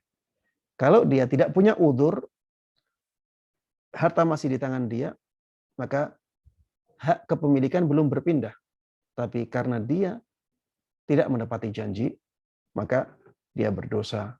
Ya, ini yang pendapat yang kuat dalam masalah ini. Demikian jemaah sekalian rahimani wa rahimakumullah yang bisa Anda sampaikan dalam kesempatan kali ini. Mudah-mudahan bermanfaat dan diberkahi oleh Allah Subhanahu wa taala. Mudah-mudahan kita menjadi orang-orang yang mendapatkan taufiknya untuk bisa mengamalkan dengan baik dan mudah ilmu agama yang sampai kepada kita. Begitu pula dalam menyebarkannya kepada orang lain. Amin amin ya rabbal alamin. Wassallallahu wasallam wa baraka ala nabiyina Muhammadin wa ala alihi wa sahbihi wa man tabi'ahum bi ihsanin ila yaumiddin. Alhamdulillahirabbil alamin. Alhamdulillahirabbil alamin. Masyaallah, alhamdulillah, terima kasih Pak Ustadz. Apakah masih ada ya waktu bagi menjawab beberapa pertanyaan? Ya, silakan. Baik, ini saya bacakan pertanyaannya. Yang pertama, bagaimana caranya untuk berdakwah dan beramar ma'ruf nahi munkar untuk orang awam yang bukan dari background pendidikan agama? Misalnya kami kan hanya seorang dokter yang kebanyakan dari kami tidak ada pendidikan formal di bidang agama, tapi kami sebenarnya mendapat kesempatan untuk bisa berdakwah, baik berdakwah melalui perorangan atau kadang diminta untuk membuat sambutan atau berdakwah di waktu-waktu misalnya Ramadan dan sebagainya. Ini bagaimana Pak Ustadz? Iya, ini seperti yang saya sampaikan tadi bahwa kita harus persiapkan ya materi yang kita sudah yakin dan kita tahu bahwa itu sesuai dengan dalil yang sahih. Kita harus sampaikan, kita harus susun materi sebaik mungkin. Kita harus susun materi sebaik mungkin dan kita harus yakin bahwa yang kita sampaikan adalah materi-materi yang sesuai dengan dalil yang sahih. Kemudian jangan melebar. Jangan melebar dan menyebutkan apa yang tidak ada di materi itu. Kecuali kalau memang benar-benar yakin bahwa yang disampaikan adalah sesuatu yang sahih. Kalau misalnya ya tidak tahu ya, karena ditanya akhirnya tidak tahu ya sampaikan saja. Wallahu a'lam, saya tidak tahu. Ya, sampaikan wallahu a'lam. Dan itu akan menjadikan kita selamat ya dari salah ucap dan dari berdakwah tanpa ilmu, karena semuanya akan kita pertanggungjawabkan ya. Yang kita ketahui akan kita pertanggungjawabkan, yang tidak kita ketahui juga akan kita pertanggungjawabkan ya. Kalau kita mendakwahkan yang kita tahu ya kita bisa menjawab ya nanti ketika kita pertanggungjawabkan hal tersebut, karena engkau mengatakan demikian ya Allah, karena Rasulmu menyabdakan demikian ya Allah. Ya, kita bisa berikan alasan. Begitu pula yang kita sampaikan, tapi kita tidak tahu, akan ditanya oleh Allah dan kita harus mempertanggungjawabkannya. Maka jangan sampai kita menjatuhkan diri ke hal-hal yang membahayakan kita. Ya, pada hal-hal yang kita tidak tahu, katakan wallahu a'lam. Ya, sampaikan ya apapun yang kita ketahui dengan dalil-dalil yang sahih. Wallahu a'lam. Baik, terima kasih. Pak Ustadz, ini ada yang raise hand. Umu Iqbal mungkin terlebih dahulu, silakan. Silakan Umu Iqbal untuk menyampaikan langsung. Atas waktunya. Assalamualaikum warahmatullahi wabarakatuh, Ustadz. Waalaikumsalam warahmatullahi wabarakatuh. Semoga Ustadz dan keluarga serta tim selalu dalam lindungan Allah Subhanahu wa taala. Amin. Ustadz Afwan, anak qadarullah sebetulnya mungkin diberi amanah dari lingkungan, dipercaya untuk memberikan sedikit pencerahan terhadap lingkungan. Tapi Ana membuat semacam tahapan, Ustadz. Jadi seperti pertanyaan ibu-ibu tentang fikih, maka Ana tidak menyampaikan adanya ikhtilaful ulama. Karena Ana melihat audiens itu lebih menerima pada satu jawaban tapi qat'i gitu. Misalnya seperti ini, Ustadz, tentang hukum keputihan. Sebetulnya kan itu ada ikhtilaful ulama, ada yang mengatakan hukumnya najis karena karena membatalkan wudu. Kemudian yang qat'i adalah hukum dari keputihan itu kan tidak najis tapi membatalkan wudu. Akan tetapi Ana langsung tidak menerangkan ikhtilaful ulama tersebut. Apakah dengan demikian Ana menyembunyikan ilmu, Ustadz? Karena Ana melihat audiensnya. Sepertinya ketika audiens diberikan pencerahan secara detail, misalnya dengan berbagai pendapat ulama, maka akan bukan merasa jenuh, tapi sulit untuk menerima. Tapi ketika hanya dijelaskan secara global saja, mereka akan mudah menerima, terutama dalam masalah fikih, Ustadz. Tapi insya Allah dengan tahapan Ana memberikan pencerahan terhadap lingkungan tentang sunnah, Ana juga dalam bentuk tahapan, Ustadz. Jadi nggak langsung ini bid'ah, ini dhalalah finar, tapi Ana hanya menyebutkan bahwasanya ini tidak ada contohnya dari Rasulullah Shallallahu Alaihi Wasallam. Sikap Ana seperti ini, apakah dengan demikian termasuk menyembunyikan ilmu, Ustadz? Jazakallahu khair ala ilmik. Wassalamualaikum warahmatullahi wabarakatuh. Waalaikumsalam warahmatullahi wabarakatuh. Ya, jemaah sekalian rahimani wa rahimakumullah, ya, ketika kita menyampaikan ilmu, ya kita harus tahu siapa sasaran ilmu kita, ya. Sehingga kita sesuaikan apa yang kita sampaikan dengan sasaran dakwah kita. Kalau kita menyampaikan sesuatu kepada anak kecil, ya, maka kita harus sesuaikan apa yang kita sampaikan dengan logika anak kecil. Ya. Bukan berarti ketika yang kita sampaikan adalah sebagian, berarti kita menyembunyikan ilmu. Ya, kita menyampaikan kepada anak, apakah kita akan sampaikan semuanya? Tidak. Dan itu tidak berarti menyembunyikan ilmu, ya. Begitu pula ketika kita ditanya oleh orang, ya, tentang hukum fikih. Kemudian kita sampaikan jawaban to the point. Satu pendapat yang kita anggap paling kuat. Tanpa kita sebutkan dalilnya, tanpa kita sebutkan khilafnya, tidak ada masalah. Ya, tidak ada masalah sama sekali. Bahkan kalau memang yang ada di depan kita itu orang awam, yang seperti itu bisa jadi lebih baik. Bisa jadi lebih baik. Karena Kalau kita jelaskan dalilnya, kita jelaskan khilafnya, dia nggak paham. Kita membuang-buang waktu. Ya, kita malah menyia-nyiakan waktu. Dan dia juga akan semakin bingung. Lebih baik kita sampaikan yang seperti itu dibolehkan. Yang seperti itu menurut dalil yang lebih kuat dibolehkan atau diharamkan atau dimakruhkan dan seterusnya. Jawaban-jawaban simpel itulah yang mudah dicerna oleh orang awam, ya. Kecuali kalau orang awam tersebut menanyakan kepada kita, dalilnya apa, Ustaz? Ketika itu kita baru sampaikan, ya. Dan jamaah sekalian rahimani wa rahimakumullah, praktek seperti ini juga dipraktekkan oleh para ulama. Coba lihat fatwa-fatwa mereka. Apakah semuanya menyebutkan dalil? Apakah semuanya menyebutkan khilaf? Jawabannya tidak. Apalagi kalau kita lihat kitab-kitab fikih yang mukhtasar, yang ringkasan.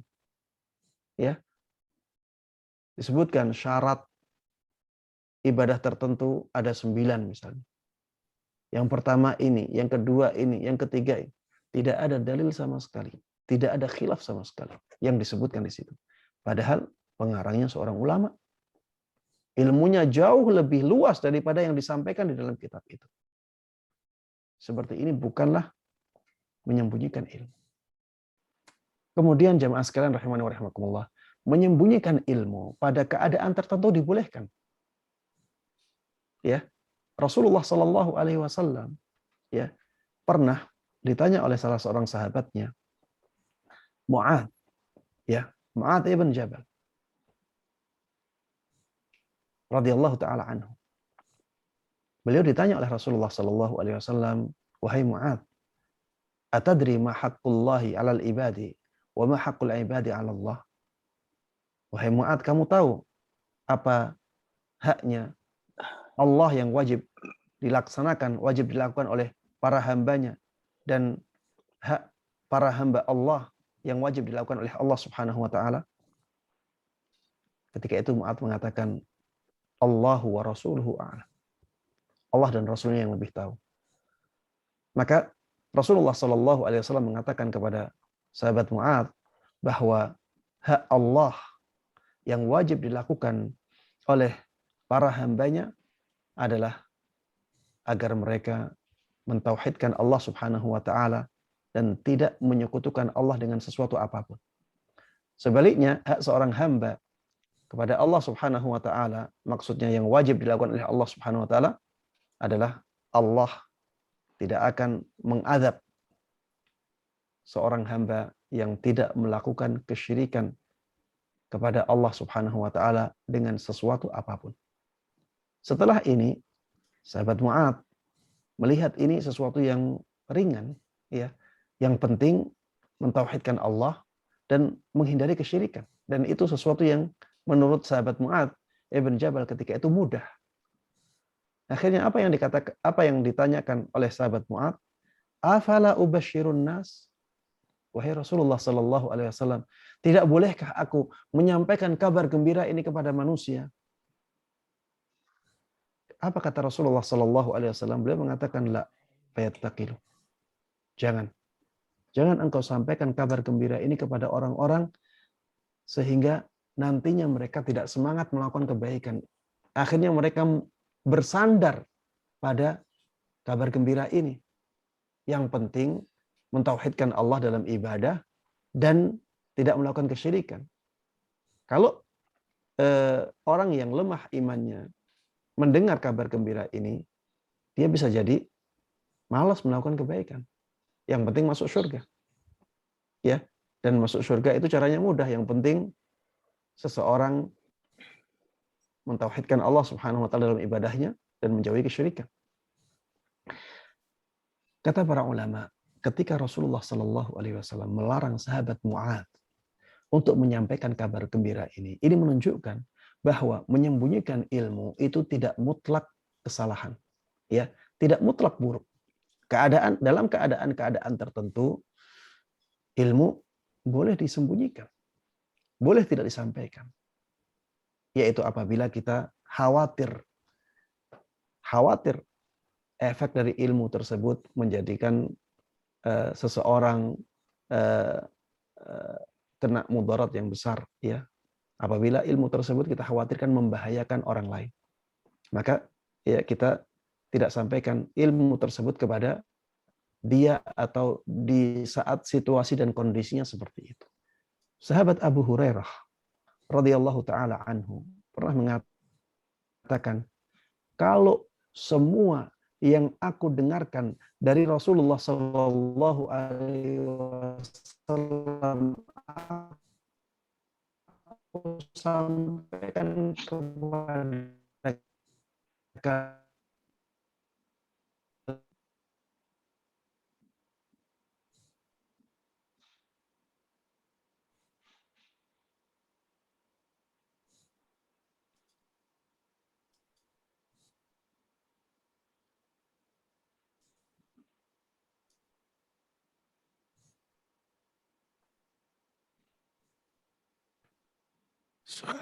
Suaranya hilang.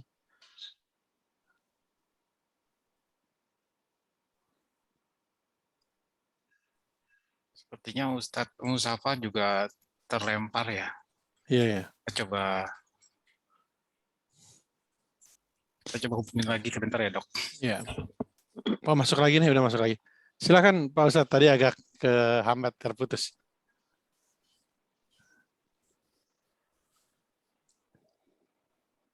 Silakan Pak Ustadz, sudah tersambung lagi.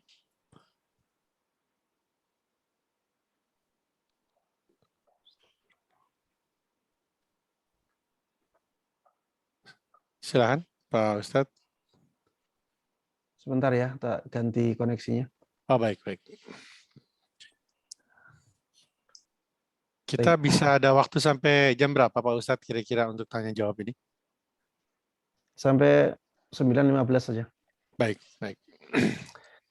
Baik ya, intinya tadi ya, bahwa apa yang dilakukan oleh Ibu tadi ya, itu tidak menyelisih syariat dan itu juga bukan tindakan menyembunyikan ilmu ya, tapi itu memberikan ilmu sesuai dengan keadaan audien ya. Dan saya katakan tadi bahwa menyembunyikan ilmu pada keadaan-keadaan tertentu itu tidak masalah ya. Menyembunyikan ilmu pada keadaan-keadaan tertentu tidak masalah, dan ini kembali kepada perkiraan seseorang. Kembali kepada anggapan seseorang atau perhitungan seseorang, dan itu bisa berbeda antara satu orang dengan orang yang lainnya. Ketika kita menganggap bahwa kalau ini disampaikan akan menimbulkan mudarat yang besar, maka kita boleh tidak menyampaikan ketika itu. Ya, wallahu taala. Baik. Saya akan coba menggabungkan beberapa pertanyaan yang ada di sini. Pertama, terkait dengan menjadi orang yang pertama melakukan apa yang dinasihatkan, Pak Ustadz. Ada beberapa pertanyaan. Bagaimana kalau misalnya kita memposting ajakan suatu kebaikan, misalnya ajakan puasa, atau kita share kajian-kajian, link untuk kajian Zoom, share tausiah, ya, mengirimkan buku-buku gitu. Tapi kita sendiri tidak mampu untuk mengikutinya. Jadi memberikan share, tapi kita belum tentu bisa mengamalkannya. Kita berikan buku, ada link buku, tetapi kita belum tentu sanggup untuk memahami semua buku itu. Juga termasuk link. Kadang mengirimkan sehari 4-5 link, tapi sebenarnya kita hanya bisa ngikutin satu kajian, yang lainnya kita tidak ikuti. Itu bagaimana? Apakah ada kesalahan, takut dianggap sebagai suatu kemunafikan? Bagaimana Pak Ustadz? Iya. Tadi saya sudah sampaikan ya bahwa itu termasuk adab ya. Sesuatu yang sangat mulia pada seorang dai ketika dia berusaha menjadi pelopor dalam kebaikan. Dan dikatakan oleh Syekh Utsaimin rahimahullahu taala dan oleh ulama-ulama yang lainnya, itu bukan kewajiban. Itu bukan kewajiban. Kecuali pada hal-hal yang wajib. Ya, kecuali pada hal-hal yang wajib. Makanya ada ayat yang saya sebutkan tadi, ya ayyuhalladzina amanu lima taquluna ma la taf'alun kabura maqtan 'indallahi an taqulu ma la taf'alun. Wahai orang-orang yang beriman, kenapa kalian mengatakan sesuatu yang kalian tidak lakukan? Allah sangat murka, sangat besar kemurkaan Allah ketika kalian mengatakan sesuatu yang kalian tidak lakukan. Ini kalau dianggap sebagai sesuatu dosa, maka harus dibawa kepada keadaan perintah kewajiban. Ya, dibawa kepada keadaan perintah kewajiban. Di dalam sebuah hadis juga disebutkan bahwa nantinya di neraka ada orang yang dulu dikenal sebagai dai. Tapi subhanallah di neraka orang tersebut berada di neraka dan keadaannya sangat mengerikan. Jadi disebutkan di dalam hadis tersebut perutnya terbuka. Perutnya terbelah, kemudian ususnya berhamburan keluar. Dan ususnya tersebut akhirnya meletus-meletus. Karena mungkin panasnya neraka ya. Tapi digambarkan seperti itu. Kemudian orang-orang yang di sekitar orang ini merasa heran. Bukankah engkau yang dulu mengajak aku untuk melakukan kebaikan? Bukankah engkau yang dulu melarangku untuk melakukan kemungkaran? Maka orang yang disiksa ini dengan siksa yang mengerikan itu mengatakan, iya, aku memang dahulu memerintahkan yang ma'ruf, tapi aku tidak melakukannya. Memang aku dahulu melarang dari yang mungkar, tapi aku malah melakukannya. Jamaah sekalian rahimani wa rahimakumullah, ini harus kita bawa kepada perintah kewajiban dan larangan dari keharaman. Ya, memerintahkan kepada kewajiban atau melarang melakukan yang diharamkan. Adapun memerintahkan kepada sesuatu yang dianjurkan, melarang dari sesuatu yang dimakruhkan, maka kalau dia masih meninggalkan yang disunnahkan, yang dianjurkan, dan melakukan yang dimakruhkan, maka tidak ada masalah. Maksudnya tidak berdosa dia. Dia tidak berdosa. Dia berdosa ketika dia meninggalkan kewajiban, ketika dia melakukan yang diharamkan. Ya. Namun tadi sudah saya sebutkan, kalau orang ingin nasihat-nasihatnya diterima dan diamalkan oleh masyarakat dengan mudah, maka di antara caranya adalah dengan menjadi pelopor dalam kebaikan itu. Ya, bukan berarti kalau dia tidak menjadi pelopor dia berdosa, bukan berarti demikian. Ya, mudah-mudahan bisa difahami ya. Dan orang yang mengajak orang lain untuk melakukan kebaikan, walaupun dia tidak melakukannya, dan akhirnya banyak orang yang melakukan kebaikan itu, dia mendapatkan pahala. Seperti pahala orang-orang yang melakukannya. Karena sekedar mengajak orang lain untuk melakukan kebaikan, itu sudah kebaikan. Sekedar mengajak orang lain untuk melakukan kebaikan, itu sudah ada pahalanya. Pahalanya tadi, kalau orang-orang tadi melakukan apa yang dia serukan, maka dia akan mendapatkan pahala seperti pahalanya mereka. Ya, seperti pahala orang-orang yang melakukannya. Mudah-mudahan bisa difahami dengan baik ya. Wallahu a'lam. Baik, alhamdulillah. Ada satu lagi Pak, mengenai hambatan dalam dakwah. Salah seorang bertanya kepada kita, bagaimana kalau beliau itu sudah berusaha untuk menjalankan segala sesuatu sesuai sunnah, tetapi kadang ada perlawanan berulang-ulang ya dari ahlul bidah, baik dalam perdebatan maupun di sosial media dan sebagainya. Pertanyaannya, apakah salah bila akhirnya kita berhenti dan menjauh dari pihak tersebut dalam hal menghindari perdebatan dan mencegah timbulnya permusuhan? Atau bagaimana sebaiknya bersikap tentang ini? Pertanyaan yang sama, tetapi ini kasusnya yang menentang adalah anggota keluarga sendiri. Jadi yang paling susah untuk dinasihati adalah justru orang-orang terdekat dalam keluarga. Kadang sampai dikatakan, kamu sok tahu, jangan berlebihan, gitu ya. Nah ini bagaimana Pak Ustadz menanggapi kondisi-kondisi yang bisa menghambat kita dalam dakwah? Iya, jemaah sekalian rahimani rahimakumullah, ya kita harus berusaha untuk mendakwahkan kebaikan.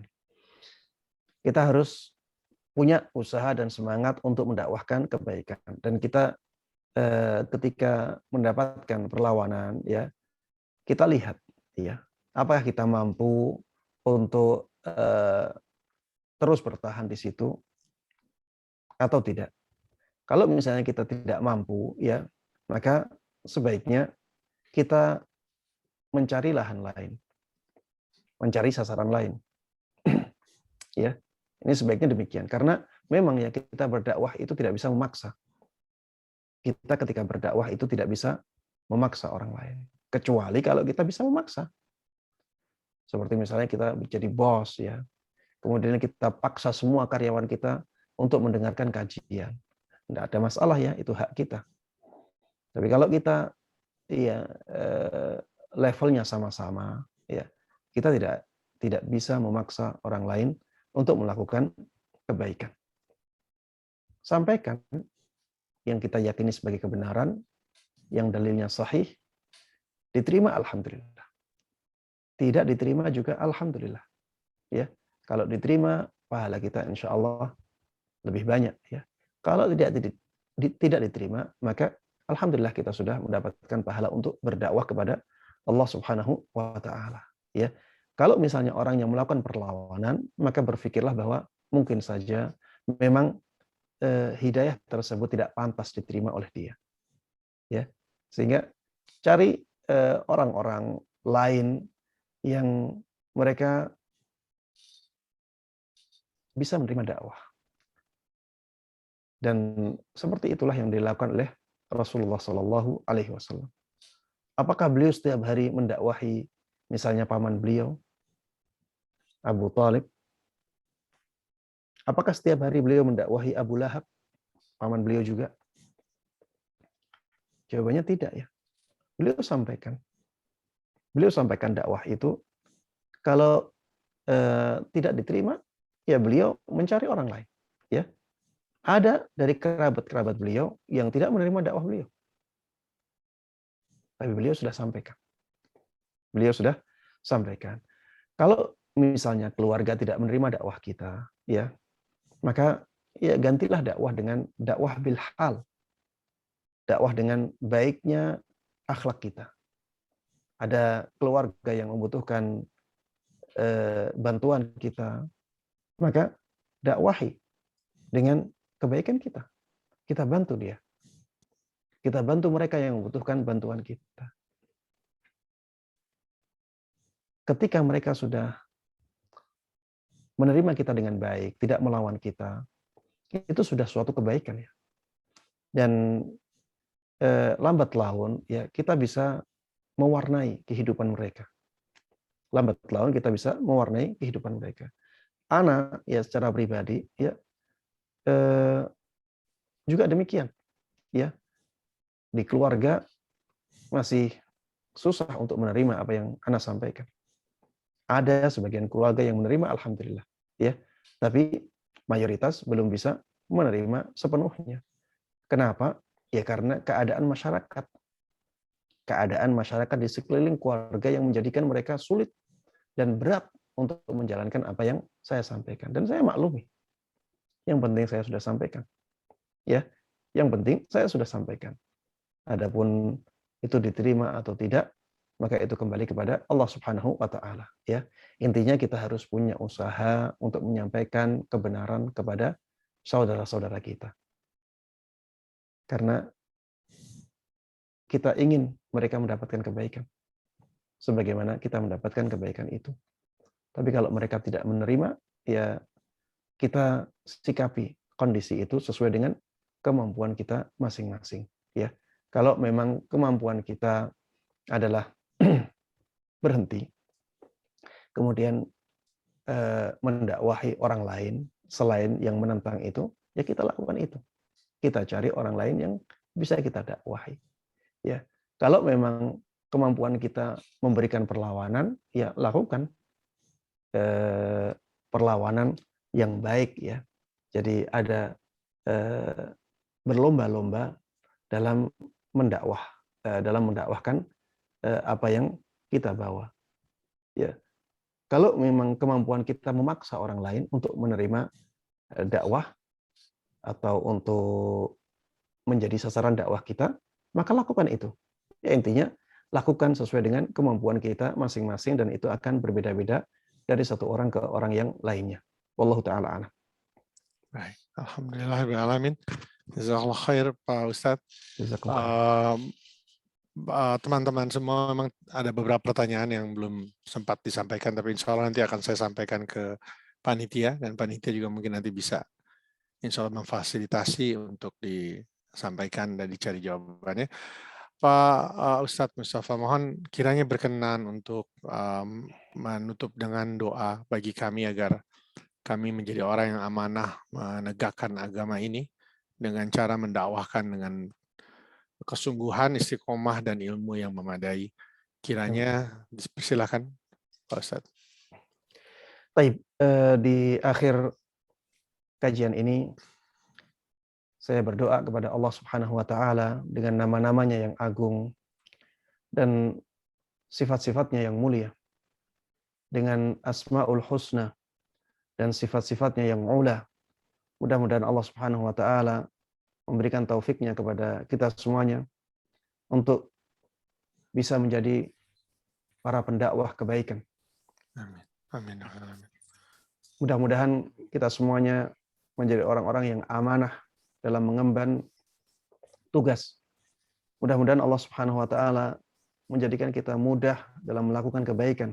Amin. Dan mudah-mudahan Allah Subhanahu wa taala terus menjaga semangat kita dalam melakukan kebaikan dan berada di atas sunnah Nabi Muhammad SAW hingga ajal menjemput kita semuanya. Amin amin ya rabbal alamin. Wa sallallahu wa sallama wa baraka ala nabiyyina Muhammadin wa ala alihi wa sahbihi wa man tabi'ahum bi ihsanin ila yaumiddin. Walhamdulillahi rabbil alamin. Alhamdulillahirrahmanirrahim. Terima kasih Pak Ustadz. Saya kembalikan kepada Dr. Bobby. Terima kasih. Dr. Kiki ditutup saja. Dengan doa tutup majelis. Baik, alhamdulillahirrahmanirrahim. Semoga Allah membalas kebaikan Bapak Ibu yang telah berkenan hadir pada hari ini. Semoga Allah membalas kebaikan Pak Ustadz dengan kebaikan yang melimpah. Kita tutup kajian ini dengan doa kafaratul majelis. Subhanakallahumma wa bihamdika asyhadu alla ilaha illa anta astaghfiruka wa atubu ilaik. Assalamualaikum warahmatullahi wabarakatuh. Waalaikumsalam warahmatullahi wabarakatuh. Terima kasih Pak Ustadz. Jazakumullah khairah, barakallahu fikum. Sama-sama. Jazakallah khair. Jazakallah khair Kang Kiki, Dr. Kiki, terima kasih banyak ya. Sami-sami Bob. Saya izin pamit ya Bob ya. Assalamualaikum. Salam jaya semua teman-teman. فيقول ربي أكرمن